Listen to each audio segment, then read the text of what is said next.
शिव महापुराण की कथा कहती है कि भगवान शंकर का कोई भी नाम पुकारोगे आप, अक्षेश्वर बोल लो, आप लक्षेश्वर बोल लो, आप अग्निश्वर बोल लो, आप पिपलेश्वर बोल लो, कपिलेश्वर बोल लो, कुबरेश्वर बोल लो, तुम्हारी मर्जी पड़े, जिस नाम को तुम्हें पुकारना पुकारो, उसके पीछे ईश्वर लगा होगा। इसका मतलब क्या?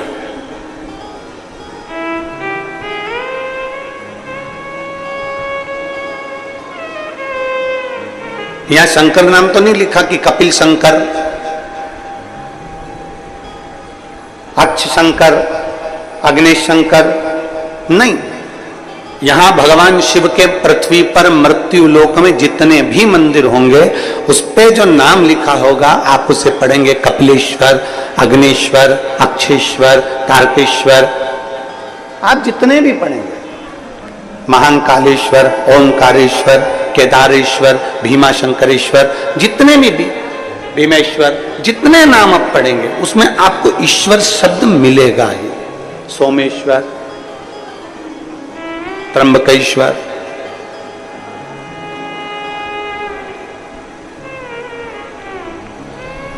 ऐसा कोई शिव का नाम नहीं जिसमें ईश्वर शब्द नहीं जुड़ा। क्यों? किस लिए? वो ईश्वर शब्द का संबोधन किस लिए? क्यों? राम जी के नाम के आगे कोई ईश्वर शब्द नहीं लिखा, भगवान श्री राम। भगवान कृष्ण के आगे कोई ईश्वर शब्द नहीं लिखा, भगवान श्री कृष्ण। भगवान नारायण के नाम के आगे ईश्वर शब्द नहीं, भगवान श्री नारायण। भगवान श्री हरि। केवल एक शिव ऐसे हैं जिनके नाम के पीछे ईश्वर शब्द जुड़ा हुआ है। कुंदेश्वर, अक्षेश्वर, अग्नेश्वर, पिपलेश्वर, केदारेश्वर, महाकालेश्वर, ऐसे ओंकारेश्वर, कुबरेश्वर, ईश्वर शब्द जुड़ा हुआ। ईश्वर शब्द से मतलब क्या? जितने लोग भारत की भूमि के ही नहीं विदेश में भी बैठकर अगर आस्था चैनल के माध्यम से जो शिव महापुराण की कथा सुन रहे हैं, आपके बच्चे भी एक दिन आपसे प्रश्न कर सकते हैं कि ये सारे भगवान के नाम राम जी है, कृष्ण जी है, पर शंकर जी के जितने मंदिर जाओ उसके नाम के आगे ईश्वर क्यों जुड़ा होगा? ईश्वर क्यों जुड़ा? किस लिए? क्या कारण है जो ईश्वर नाम जुड़ा हुआ है? तो कहा शिव महापुराण की कथा कहती है, गर्ग संहिता कहती है, और भगवान शंकर की स्कंद पुराण सुंदर काशी खंड में वर्णन करती है कि भगवान शिव को विश्वेश्वर कहा गया, कुंदेश्वर कहा गया, अक्षेश्वर, लक्षेश्वर कहा गया। ईश्वर शब्द से मतलब ये होता है कि भगवान शंकर के शिवलिंग के पास जब कोई मनुष्य पहुंचता है, वो अपने मुख से कुछ कह पाए ना कह पाए, पर जैसे ही शंकर के शिवलिंग के करीब में पहुंचा या शंकर के शिवलिंग के सामने से भी निकल गया, तो भी शंकर उसके हृदय की बात समझ जाते हैं और उसका भंडार भर देते हैं। ईश्वर शब्द ही वह शब्द है।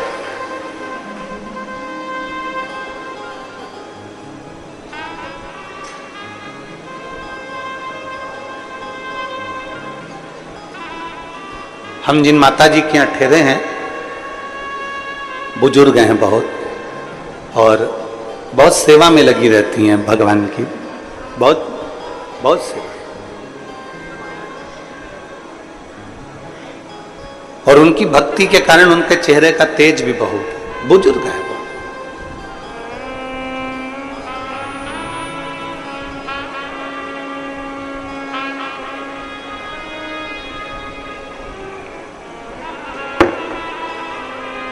जब हम जैसे ही गनौद में पहुंचे और हमारे रुकने की व्यवस्था पहले कहीं थी फिर कहीं हुई, तो माता जी के यहाँ जब पहुंचे तो उन्होंने एक बात कही, महाराज जी हम हमेशा टीवी में कथा सुनते थे, टीवी में देखते थे, और हमेशा ये शरीर हमारा इतना चलता नहीं है तो कभी कथा में नहीं जा पाए, पर भोलेनाथ जी को जब हम एक लोटा जल चढ़ाते थे, स्पर्श करते थे बाबा का, तो बाबा से कहते जरूर थे कि एक बार कहीं ना कहीं महाराज जी से मिलना तो हो।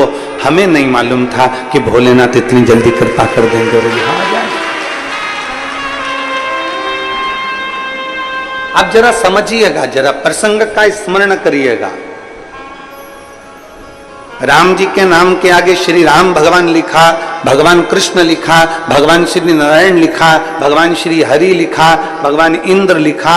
सारे देवताओं के नाम के आगे ईश्वर शब्द का संबोधन नहीं आया, पर शिव शब्द, शंकर भगवान के जितने नाम आए, कुंदेश्वर, कपालेश्वर, महाकालेश्वर, ओंकारेश्वर, कुबरेश्वर, जितने भी शब्द आए उसमें ईश्वर शब्द को जोड़ा। किस लिए? और जितने कथा सुन रहे हैं आस्था चैनल के माध्यम से, जितने कथा सुन रहे हैं फेसबुक यूट्यूब के माध्यम से, और जितने कथा सुन रहे हैं इस नए रायपुर गनौत की पवित्र भूमि पर, बहुत ध्यान देना कथा की ओर, बहुत स्मरण करिएगा कथा की ओर। ईश्वर शब्द जुड़ा। कई बार हमने कथा के माध्यम से कहा, शंकर भगवान के मंदिर के अंदर नहीं जा सकते, मत जाओ। शिव जी को एक लोटा जल नहीं चढ़ा सकते, मत चढ़ा। पर इतना तो करो कि शंकर भगवान के शिखर का दर्शन तुमको हो जाए। ये भी नहीं कर सकते तो इतना तो करो कि शंकर जी के मंदिर के सामने से निकलकर चले जाओ। मंदिर के सामने से निकलकर जाने में भी क्या फल मिल सकता है?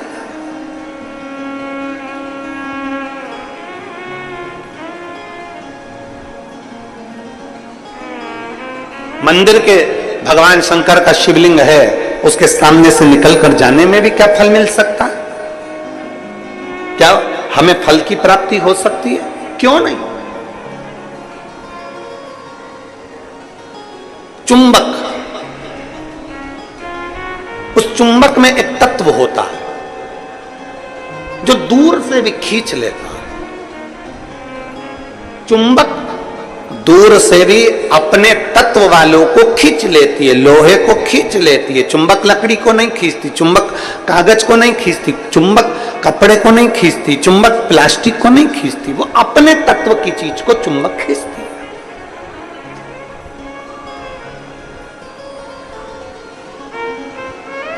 चुंबक अपने तत्व की चीज को खींच रही है। शिव महापुराण की कथा में, लिंग पुराण की कथा में, स्कंद पुराण की कथा में, भगवान शंकर का वर्णन करते हुए नर्मदा पुराण की कथा में स्पष्ट किया गया, अगर 500 मीटर की दूरी पर भी अगर शंकर का मंदिर है, 500 मीटर की दूरी पर भी अगर शिव का मंदिर है और आप वहां से निकल कर जा रहे हो, आप वहां से निकल कर जा रहे हो और आपको मालूम है कि मंदिर यहां शंकर का है, और आपने स्मरण कर लिया कि मैंने सुना है यहां एक शिव मंदिर है, पुराना है, बहुत पुराना है। गाड़ी से जा रहे थे, किसी ने कह दिया यहां एक बहुत गला पकड़ रहा है, यहां एक बहुत पुराना शिव मंदिर है। किसी ने कह दिया कि यहां पर एक बहुत पुराना शिव मंदिर है, और आपके स्मरण में आ गया कि यहां बहुत पुराना शिव मंदिर है, और आपके हृदय में आ गया मैं भी कभी दर्शन करूंगा। यहां बहुत पुराना शिव मंदिर है, शिवालय है, मैं भी कभी दर्शन करूंगा। आपकी चित्तवृत्ति में आ गया यहां बहुत पुराना शिवालय है, मैं भी कभी दर्शन करूंगा। बस आप कभी उस शिवालय में नहीं गए, आप कभी आपने उस शिवालय का दर्शन नहीं करा, आप कभी उस शिवालय तक नहीं पहुंचे, आप कभी उस शिवालय में दर्शन करने नहीं पहुंचे, पर आपकी चित्तवृत्ति में आ गया कि यहाँ 500 मीटर की दूरी पर, 1 किलोमीटर की दूरी पर, 1.5 किलोमीटर की दूरी पर एक शिवालय है। बस तुम्हारे हृदय में आया, जैसे ही आया तुमने कुछ वहां नहीं पहुंचे, तुमने वहां पहुंचकर प्रणाम भी नहीं करा, फिर भी तुम्हारे दिल में अगर कुछ तुमने भगवान शंकर से उसी समय जैसे सुना वैसे तुमने शिव से कह दिया, तो वो शंकर तुमको मैग्नेट की तरह, चुंबक की तरह उस बात को खींच ही लेते हैं।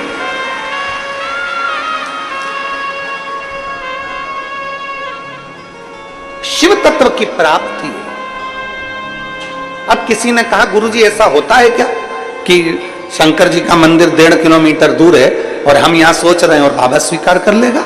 हम आपसे पूछते हैं, यहाँ जितनी मेरी बहनें बैठी हैं, जितनी मेरी जीजियां बैठी हैं, जितने मेरे जीजा बैठे हैं, जितनी मेरी बेटियां और बेटे बैठे हैं, जितनी मेरी माताएं बैठी हैं, जितने मेरे भाई बैठे हैं, हम उनसे पूछते हैं, ईमानदारी से बोलना, कभी तुम्हारे साथ में ऐसा हुआ कि नहीं हुआ? पहले सुनो फिर बताना कि ऐसा हुआ कि नहीं हुआ।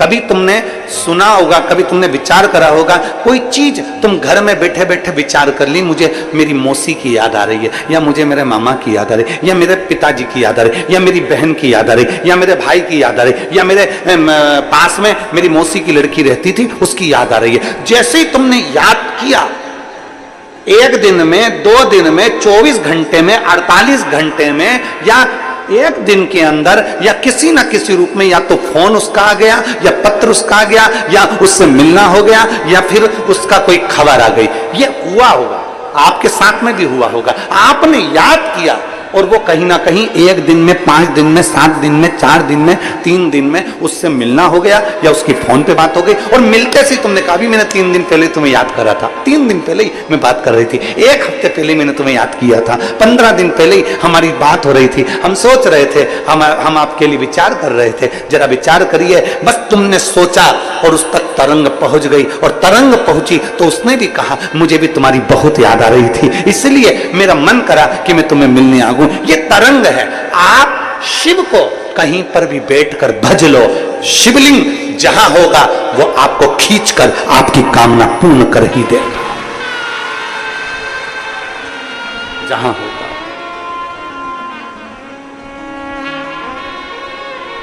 और शंभु शरणे पड़ी मांगू घड़ी रे घड़ी, दुख काटो दया करी दर्शन आपो।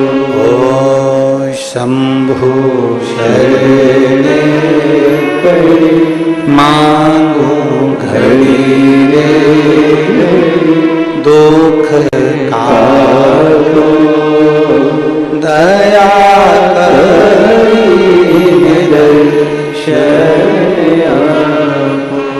आप जहां बैठकर बोलोगे, जहां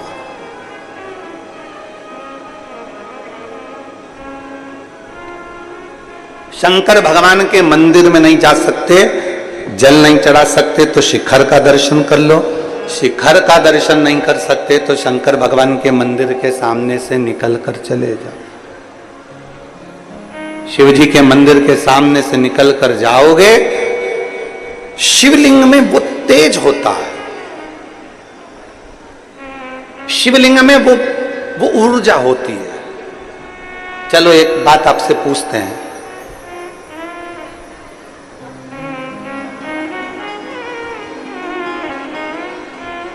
शंकर जी के मंदिर में जो शिवलिंग होता है, आपने कभी सुना होगा कि नहीं सुना होगा, हमको नहीं मालूम। शिव जी के मंदिर में जो शिवलिंग होता है उसको ज्योतिर्लिंग कहते हैं कि नहीं कहते? बोलो, जम के बोलो। कहते हैं ना? तुम्हारे घर में भी जो शिवलिंग है, छोटा सा भी है तो भी वो ज्योतिर्लिंग ही कहलाता।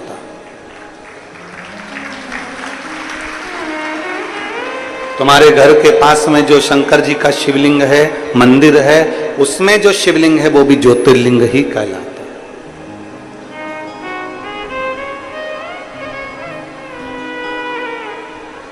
शंकर भगवान के शिवलिंग को ज्योतिर्लिंग भी कहा गया। ज्योति का मतलब क्या होता है? प्रकाश।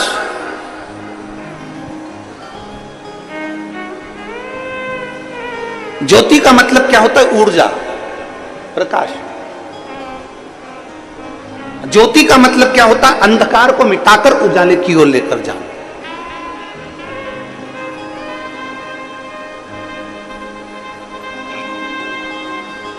अब जो समझ गया उसके लिए समझे, नहीं तो कई लोग होते हैं। एक आदमी साइकिल लेकर जा रहा था, बाजू में से एक महिला जा रही थी, एक स्त्री महिला जा रही थी, साइकिल ले जाते उसकी साइकिल उसने महिला में ठोक दी।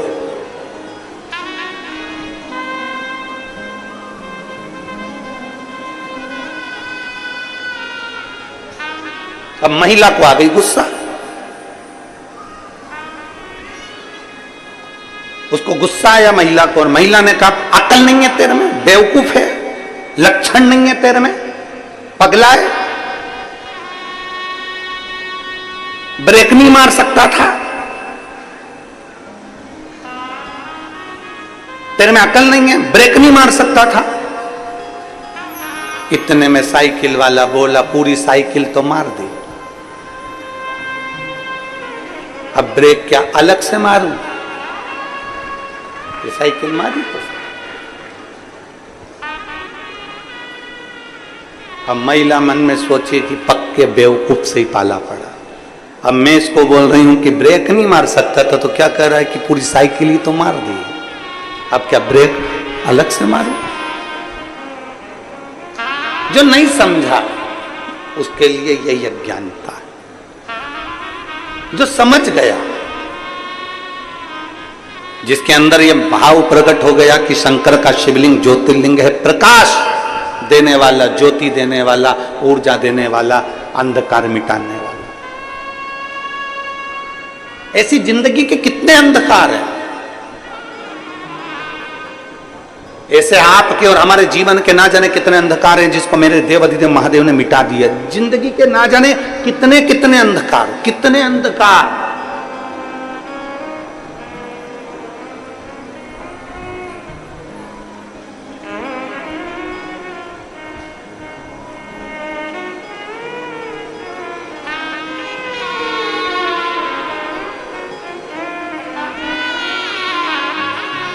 और वो कहते हैं ना,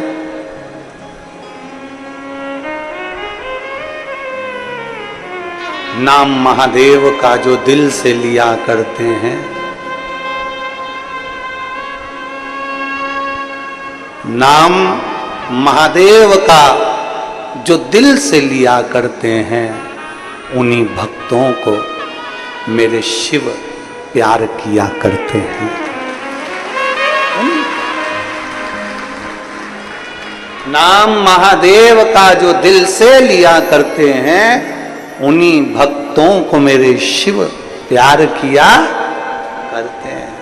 कहीं पर बैठकर, तुम्हारी मर्जी पड़े जहां बैठकर, तुम्हारा मन करे वहां बैठकर, तुम एक बार दिल से जब पुकार लो महाकाल को, उस समय पर महाकाल तुम्हारे सामने खड़े मिल जाते हैं।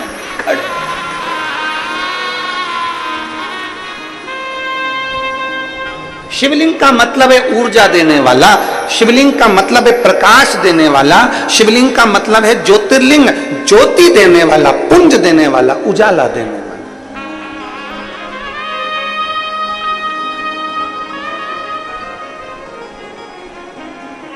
एक अलग से ऊर्जा, एक अलग से बल। और फिर निवेदन करूंगा यहां बैठी हुई सारी माताओं से, मेरी जीजियों से, मेरे जीजाओं से, मेरी बेटियों से, बेटाओं से, माताओं से, भाई बंधुओं से निवेदन करूंगा, जिस दिन तुम्हारी जिंदगी में दुख तुम्हें घेर कर रखा हो, संसार में ऐसा कोई पैदा नहीं हुआ जिसकी जिंदगी में दुख नहीं आया। बड़े से बड़े महात्मा से लेकर छोटे से छोटे मानव तक को दुख जरूर घेरता।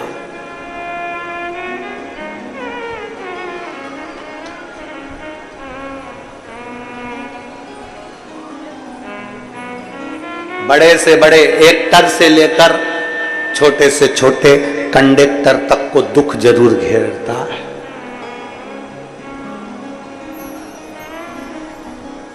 ऐसा नहीं कि दुख नहीं आएगा। और दुनिया में कोई महाराज तुमसे आकर कह दे, कोई महात्मा तुमसे आकर कह दे, कोई महाराज तुम्हारे पास में आकर कह दे कि मेरे पास आकर बैठ जाओ, मैं तुम्हें दुख नहीं आने दूंगा, समझ लेना पक्का बेवकूफ बना रहा। दुनिया में कोई महाराज तुम्हारे पास में आकर कह दे, कोई ज्योतिषाचार्य तुम्हारे पास में आकर कह दे, कोई विद्वान तुम्हारे पास में आकर कह दे कि मैं दुख नहीं आने दूंगा, तुम मेरे पास आकर बैठ जाओ, समझ लेना पक्का बेवकूफ बना रहा। दुख जब भगवान राम को आया, दुख जब भगवान कृष्ण को आया, दुख जब माता जानकी जी को आया, दुख जब स्वयं नारायण को आया, दुख स्वयं ब्रह्मा को आया,